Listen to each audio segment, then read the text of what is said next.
Halo, selamat sore Tribuners. Anda kembali menyaksikan Bincang Bola bersama Tribun Bali, bersama saya Alfian, dan juga pada episode kali ini kembali saya ditemani oleh Bung Dion, Bung Dion DP Putra, seorang pengamat sepak bola, penggiat pengamat sepak bola tanah air dan juga penulis buku bola itu telanjang, betul begitu Om Dion? Betul. Bola itu telanjang dan juga wartawan senior yang mengulas tentang sepak bola juga, dan saat ini sebagai wakil pimpinan redaksi di Tribun Bali. Dan Om Dion, Bung Dion, sore ini kita akan membahas, ini lagi hangat nih sebenarnya, sebuah isu yang lagi hangat, di mana pelatih timnas Indonesia Sintayong yang saat ini menukangi timnas senior maupun timnas U19 menerapkan disiplin tinggi untuk para pemain timnas untuk meningkatkan kualitas pemain timnas. Kita akan bahas ini juga bersama seseorang yang juga tidak asing di dunia sepak bola, di dunia sepak bola nasional. Ada Pak Andi Darussalam. Beliau seorang mantan manajer timnas Indonesia juga. Halo, selamat sore Pak Andi. Selamat sore Bung Dion, selamat sore. Selamat sore Bung Andi. Apa kabarnya Pak? Baik. Baik ya, sehat ya Pak? Ya, sehat. Ya, ini Pak Andi selama pandemi ini lagi sibuk apa nih Pak? Ada, duduk aja, istirahat. Ya? Istirahat. Ya? Di Makassar, terakhir berapa bulan yang lalu di Jakarta lah, bolak-balik. Udah setelah Jakarta juga buka, saya udah beberapa kali ke Jakarta juga. Masih sibuk di dunia sepak bola, Pak Andi? Enggak, mengamati aja lah. Lagi mengamati ya? Rame-rame aja, mengikuti perkembangan. Banyak yang lucu-lucu lah. Sepak bola sekarang banyak yang lucu-lucu. Banyak yang lucu-lucu sekarang ya? berarti Pak, kali lucu-lucu. Ya, berarti Pak Andi saat ini juga masih mengikuti timnas Indonesia dong, terutama timnas senior dan timnas U19 yang saat ini sedang persiapan ya? Itu ya, masih mengikuti ya? Mulai dari ribut-ribut pelatih yang sudah ditunjuk mau diganggu-ganggu. Nah, itu tahu semua saya, mulai direktur teknik campur-campur, ngerti saya semua itu. Ya, tapi ini Pak, sore ini kita akan membahas soal yang sekarang lagi ramai Pak di sosial media dan juga jadi bahan perbincangan publik sepak bola nasional ini terkait kedisiplinan pemain timnas Indonesia nih. Kebetulan kemarin ada kasus ada 2 orang pemain timnas U19 yang sebenarnya harus bergabung bersama teman-teman ke Kroasia untuk mengikuti training center di sana, tetapi secara mendadak dicoret oleh pelatih baru Sintayong karena indisipliner. Jadi sebagai mantan manajer timnas, Pak Andi melihat seperti apa nih terkait kedisiplinan pemain kita ini, Pak? Sudah sewajarnya seperti itu. Sudah sewajarnya seperti kalau itu. Kalau dulu kan ya kalau itu yang dipeributkan ya sebetulnya nggak perlu dibesarkan. Apa yang dilakukan Sintayong itu hal yang biasa. Dia indisipliner, dia tidak ikuti aturan, kemudian dia nggak diberangkatkan ya. Dan saya kira juga saya berasa hormat kepada 2 pemain tersebut, mau berbesar hati menerima bahwa itu adalah kesalahan mereka. Itu kita patut acungin jempol bagi para pemain itu sendiri bahwa menyadari kesalahan itu yang dibuatnya. Jadi tidak ada hal yang menarik lah untuk kita diskusikan, karena memang sikap pelatih harus demikian.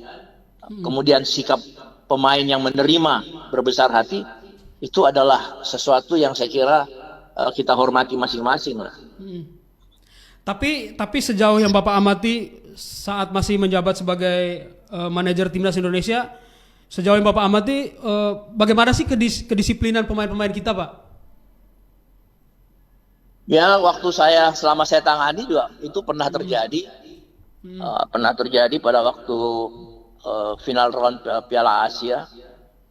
Saya tidak perlu sebut nama pemainnya. Jadi ada pemain yang partai pertama masih ada dia, kemudian menjelang partai kedua saya minta supaya dia tinggalkan hotel karena indisipliner juga. Jadi itu hari seorang pemain yang saya dapati, artinya orang-orang saya menemukan bahwa dia kembali ke hotel pukul 1 atau jam 2 pagi. Kemudian pagi saya panggil, saya sampaikan bahwa dia mengakui, saya bilang kamu harus keluar dari hotel. Dia minta untuk saya pertimbangkan, saya tidak berikan pertimbangan. Jadi pemain itu keluar dari hotel.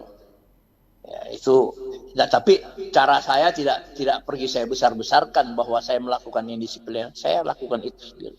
Ada satu pemain. Yep. Pemain itu adalah striker. Striker ya? Ya. Pemain itu ex Persib Bandung. Oh, ya. Tapi begini Pak, ini kan memang niatnya bukan membesar-besarkan, tetapi ini kan mungkin sebagai sebuah pelajaran juga bagi pemain-pemain kita Pak, bahwa disiplin itu merupakan hal yang sangat penting dalam dunia sepak bola, dan mungkin dengan menjadi heboh seperti ini menjadi suatu hal yang mungkin jadi pelajaran berharga bagi pemain tersebut Pak.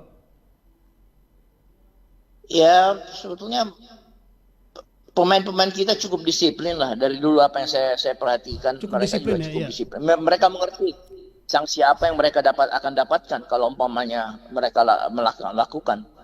Jadi saya kira tidak ada yang aneh. Pemain-pemain itu pun sangat menyadari lah. Dan saya kira semua disiplin kok pemain-pemain Indonesia pada saat sekarang.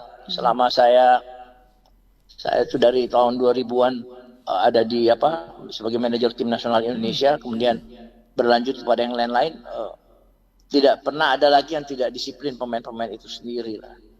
Yep. Cuman memang tingkat kesadaran pemain itu perlu kita selalu ingatkan kan. Perlu selalu diingatkan ya tingkat kesadaran pemain. Ya, Bung Dion. Ini indisipliner, 2 pemain timnas U19 harus dicoret. Sebenarnya harus berangkat ke Kroasia, tapi tiba-tiba di hari yang sama, sehari sebelum keberangkatan harus dicoret oleh Sintayong. Ini seperti apa nih pandangan yang Anda lihat? Ya, malah bukan sehari sebelumnya. Ya. Jadi pada hari yang sama. Jadi hari keberangkatan ya? Ya, jadi saya ceritakan sedikit ya. Jadi tanggal 29 Agustus kemarin ya, tanggal 29 Agustus hari Sabtu itu pada sesi latihan pagi itu 2 pemain timnas U19 itu sekamar mereka itu Serdi Epifanovic dan Ahmad Afrizal. Ya. Mereka itu terlambat 10 menit. Ya, terlambat 10 menit hadir di lapangan pada sesi latihan pagi itu. Malamnya itu mereka harus terbang ke Kroasia. Nah, keterlambatan 10 menit itu tidak ditolerir oleh Sintayong ya. Dan ini kemudian dipublikasikan, bahkan kemudian ditegaskan oleh Ketua Umum PSSI Pak Muhammad Irawan bahwa apa yang dilakukan oleh Sintayong itu patut diapresiasi. Itu yang terbaik untuk tim nasional. Jadi bagi Sintayong yang saya selama ini ikuti tentang sosok pelatih ini, terlambat titik. Jadi tidak ada kata terlambat 1 menit, terlambat 2 menit, terlambat 3 menit atau 10 menit dan seterusnya. Terlambat adalah terlambat. Dan itu memang menjadi kunci kesuksesan tim nasional Korea Selatan selama ini ya. Dunia tahu ini satu-satunya tim dari Asia yang menembus sampai babak semifinal World Cup. Ya, World Cup. Saya kira ini dalam 50 tahun ke depan pun ya sesuatu yang masih kita tidak tahu apakah masih mungkin seperti itu. Jadi Korea Selatan itu sudah menunjukkan mereka berprestasi kelas dunia karena disiplin. Ya. Yang kedua, disiplin Sintayong itu tidak hanya disiplin waktu latihan. Ya. Itu dimulai dari hal-hal yang kecil. Ya. Sejak dia menangan tim nasional, bahkan sebelum dia juga sangat lama ya menangan tim nasional Korea mulai dari usia 19, U23 sampai dengan tim senior Korea Selatan yang kemarin di Piala Dunia 2018 itu mempermalukan Jerman 2-0 ya sampai sebagai juara bertahan Jerman lalu gugur di fase grup. Itu memang disiplin. Disiplin mulai dari urusan makanan. Jadi ini Bung Alfian nanti jangan lupa menyinggung tentang makanan ya, konsumsi itu. Jadi itu sangat ketat ya. Pemain pada saat kemarin ketika pemusatan latihan masih virtual, itu Sintayong malah minta kepada pemain untuk mengirimkan foto makanan yang dia konsumsi. Bayangkan itu kan sesuatu yang luar biasa ya. Jadi dia mengecek sampai sedetil itu. Ya, seperti itu. Dan kemudian waktu istirahat dan sebagainya. Jadi dia memang sangat menerapkan prinsip yang disiplin seperti itu. pemain itu tidak boleh lebih dari jam 22 malam ya. Pukul 22 malam itu harus sudah berada di hotel, misalnya dia lagi izin keluar sudah berada di hotel dan sudah seharusnya istirahat.